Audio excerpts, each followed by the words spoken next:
On behalf of the Potts family, on behalf of na Pibríolan, I want to welcome you all here to na Pibríolan, Henrietta Street here tonight. In particular, I want to welcome the representatives of the Boston Committee and their families who've made the journey over here to make the presentation here tonight.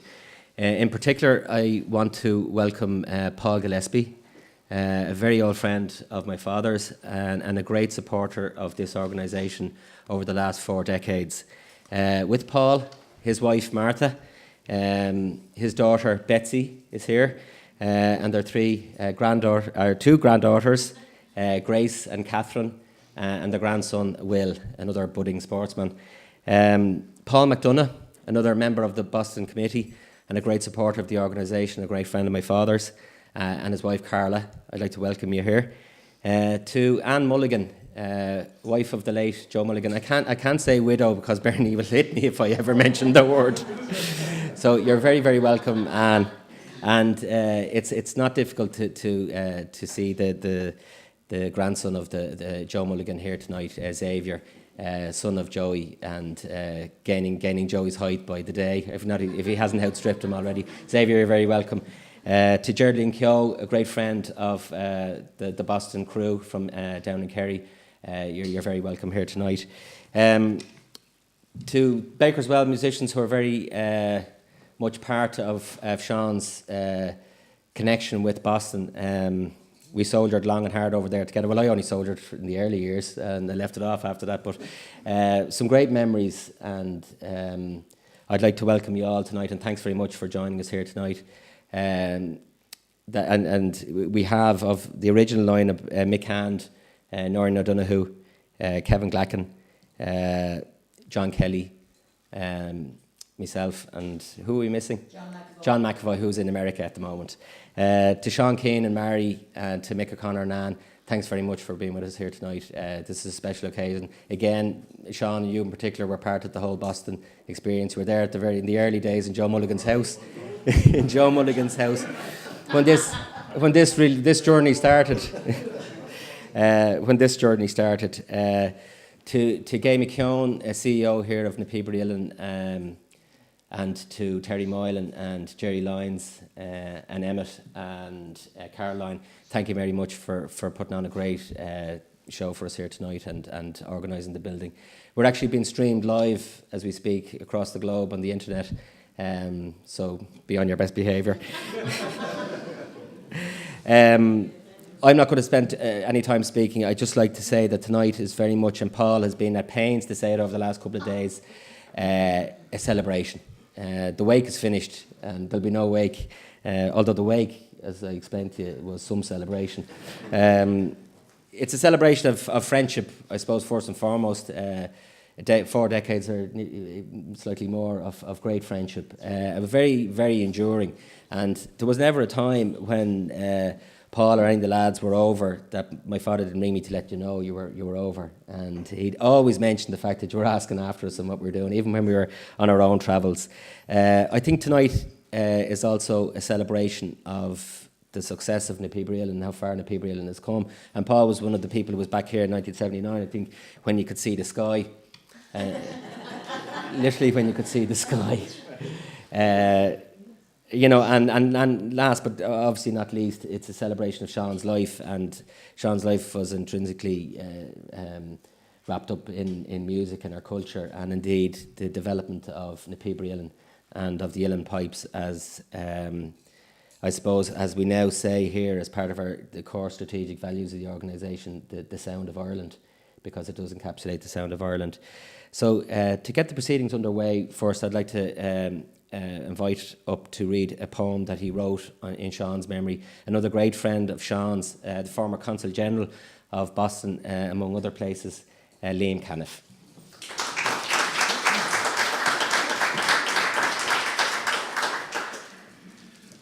Thank you, Sean. Again, I'd like to reiterate what he said, that this is a celebration of a very special person. And that's how we saw him, even when we were there and we were laughing and joking with him. And he played his music for us. And he showed us, in fact, what Irish music was about, the essence of it. It wasn't just the way it came out. It was the way he played it. It was the life that he had in it. And I think that's basically what Sean was saying, that the Uilleann pipes, in fact, incorporate that kind of life, that extra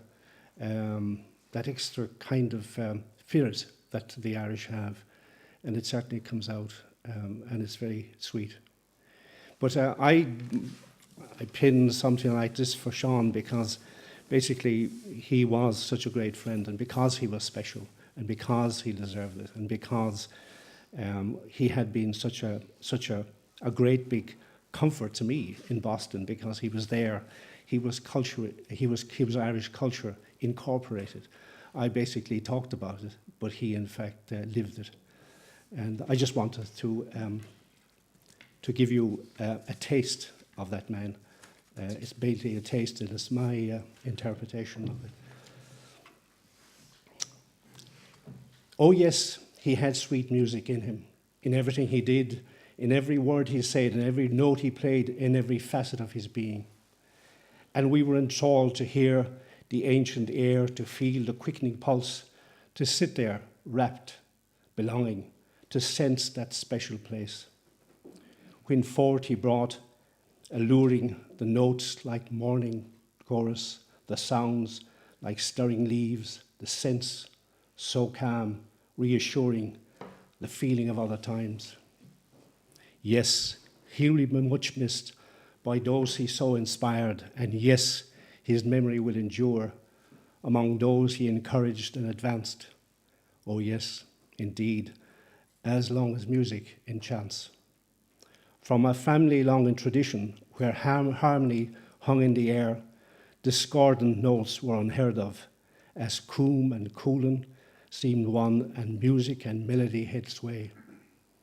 From there he travelled far to seek, beyond his comfort and repose, on Pibroch and Henrietta to foster those beguiling graces to renew, so wilfully neglected so long. He lived a life in public quiet. His music spoke so sweet and pure. His friends were many and widely spread. I once met a group called Baker's Well, whose soul was music and friendship long. Whether honouring good men in Gannon, or in the States Le Coeur de Coeur, or mentoring the Peabody in Dublin, his music so sure and soothing, his voice forthright but kind. Adieu then to you, gentle piper, we will remember when ere we hear the lilting air in pipes and whistles, and know beyond, when called upon, from inside pocket will that whistle appear. Can a penny make one richer than Midas? Can a tin whistle be so sweet? Oh yes, indeed. Oh yes, indeed. Come on.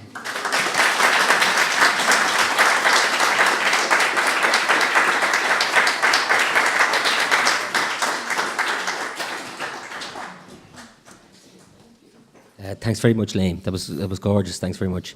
It gives me great pleasure now to welcome the man behind, I suppose, the pivotal figure in tonight's presentation. A long-time friend of my father's, of the family, and as I said, a great friend of Uilleann over the last 4 decades, Paul Gillespie.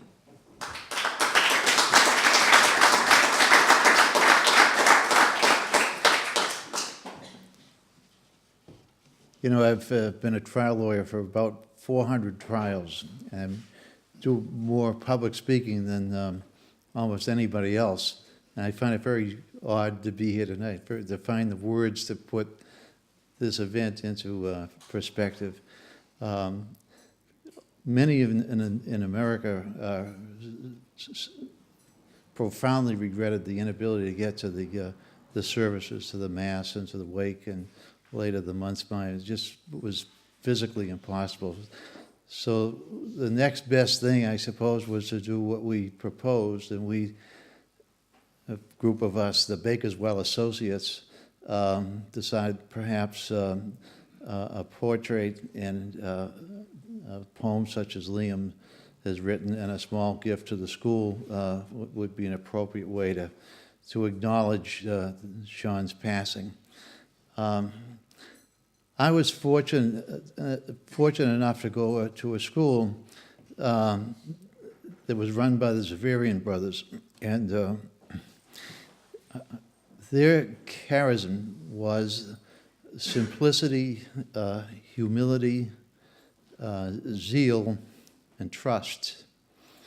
And reflecting on Sean and my relationship with him and my contact with him over what became about 40 years, I can think of nobody who more appropriately personifies those ideals which are very close to me and I'm sure were shared by Sean and particularly demonstrated by the life that he led.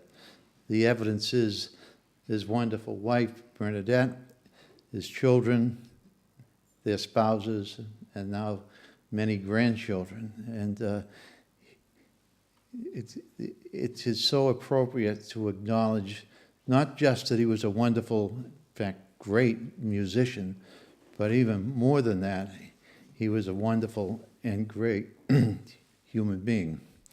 So I'm delighted to have this opportunity to be in front of you tonight and to give as a gift to Napibri the portrait and Liam's terrific poem.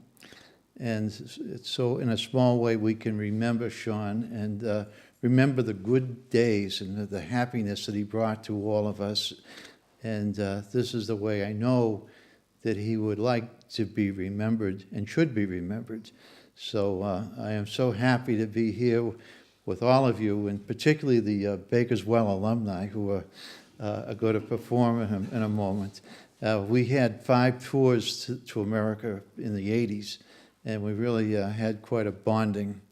And I spent a lot of time talking to Sean in those days as we drove around mostly New England, but a lot of other places, and also down in Kerry many times. So I really got to know Sean well, and I can say without any reservation, he was a wonderful man and a very kind and decent human being. I'm so happy that we're able to do this tonight. So with that, I'd like to go ahead with the unveiling.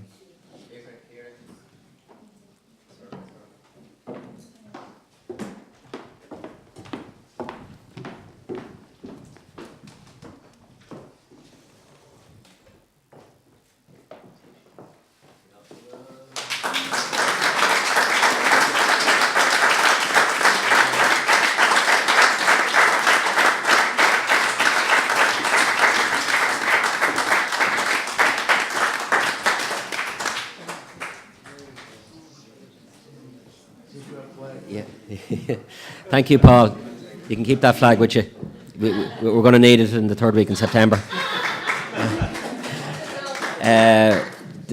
Just one final formality before we assemble the Bakerswell alumni for one tune before we depart. I'd like to welcome Gay McKeown, our CEO here in the Napibri up. Paul wants to make a presentation to him to commemorate the night.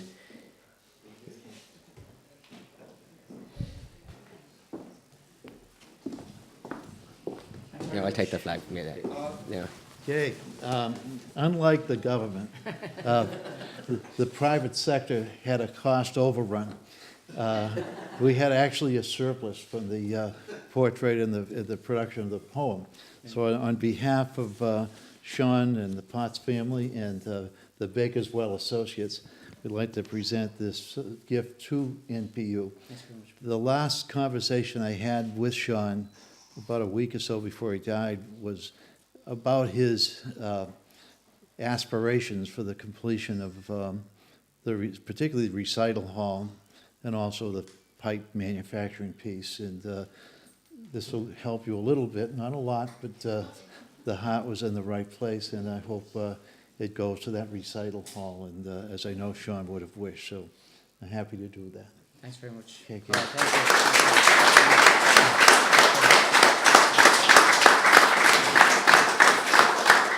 thank you. Just on behalf of Napibriel, and I'm just delighted that see everybody here tonight. It certainly is very much in Sean's spirit, and over the years, Sean was really the driving force in keeping the momentum going when things were difficult, and he was always so positive. So he took great comfort and support and energy from the Boston group and that support. So it was very significant in terms of morale, and we very much appreciate you doing this. Sean was very visionary, and he really believed in this idea we have for 16 Henrietta Street. So this will help us, and it's very much appreciated. So thank you all very much for coming along, and I hope you have a lovely evening. Thank you. Thanks, guys.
We'll finish up with two reels. The first tune we played tonight, these are all Beggars Bell classics. The first one was Madame Maxwell, which I can assure you I haven't actually played since 1984 or 85, the last time I was out in Boston. And the second tune obviously was a great favourite of Sean's, a tune from, I think it was originally from West Kerry, and I think it referred to the emigrant women from West Kerry who went to America to Canada, was it, to work in the fish factories over there. There's a tune called Collini and Actri, or the factory girls. Rita composed the air. Yeah, I think Sean O'Reilly that composed the air and was one of those ones he slipped into the mix. Absolutely beautiful air. And we'll finish off them with a couple of reels, Kevin. The Buchalans, yeah. Up against the Buchalans. And the Boy in the Boat. Boy in the Boat. Right, we're following Kevin.